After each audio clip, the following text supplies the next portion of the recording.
Educational cash assistance para sa edukasyon ng mga bata ibinigay sa mga piling mga magulang sa bayan ng Manawag. Para sa detalye ng balitang yan, kasama natin live si Idol Joanna De Vera. IFM Report.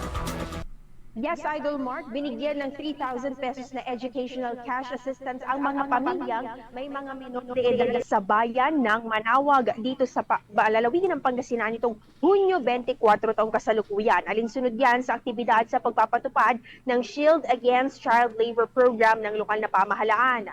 Isinagawa ang pamamahagi sa pangunguna ng Municipal Social Welfare and Development Office na target matulungan ng mga pamilyang nasa vulnerable sectors. Batay sa ulat, ang tulong pinansyal ay ibinigay sa mga kwalipikadong benepisyaryo na itinuring na nangangailangan ng suporta sa gastusin sa pag-aaral para sa child protection at access to education.